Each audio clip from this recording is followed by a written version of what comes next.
Hello and welcome to MHA's analysis of the top level of the spring budget from the Chancellor.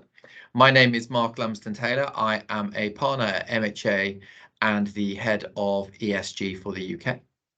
I'm Justin Moss, also a partner at MHA, and I'm in the transaction services team for the business. So the Chancellor pleasingly did mention agriculture in the spring budget. He laid out plans to call for evidence and consultation to look at taxation of the ecosystem in serviced markets and the expansion of agricultural property relief, from inheritance tax to cover all sorts of different types of environmental land management, which was most welcome. In addition, he also was looking at the restriction of property relief, which is looking at coming in April 2024.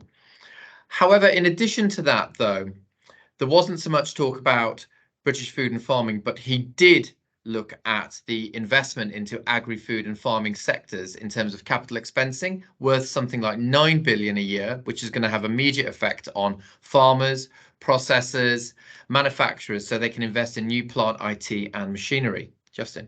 There are also positive changes to the R&D allowances for businesses, and I think both of those changes to taxation for investment into businesses gives businesses the opportunity to consider how they're planning for the future, what they're investing in, and how they might fund that investment, whether that's through raising additional equity funding or through debt. And as well, supporting British agriculture and agri-food, the £20 billion scheme for carbon capture, utilisation and storage, I think will hopefully enable landowners to diversify into this area and also consider artificial intelligence. This will in particular help with the significant labour shortages that the industry is facing, which have been well versed, certainly in the medium to long term. And I think with our ESG hats on as well, this will support the long term transition for farming from high levels of emissions into more of a carbon neutral and effectively methane neutral cycle. Interestingly, though, the challenges around credit and labour shortages weren't addressed. We hope that this is something that the government will consider in the medium term as we move into next cycle of harvest. Agriculture and food do need to be considered at the highest level in government, and I think the commitment to investing in productivity and sustainable measures by the government will benefit farmers in years to come. I think we'll also give them the opportunity to consider other alternatives in terms of models and business structures. Yes, I think different business models need to be considered at this point by businesses.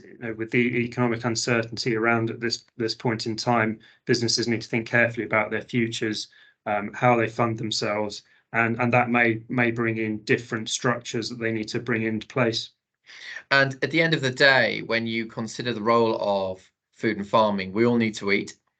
And nearly 1 billion less eggs were produced in 2022 compared to 2019. And we need to make sure that our food supply is sustainable and is correctly financed and resourced. So for more information about this and what you need to know, please do log on to the MHA Hub, or indeed just go to the MHA website, and people will be very happy to help you. Thanks very much. Thank you.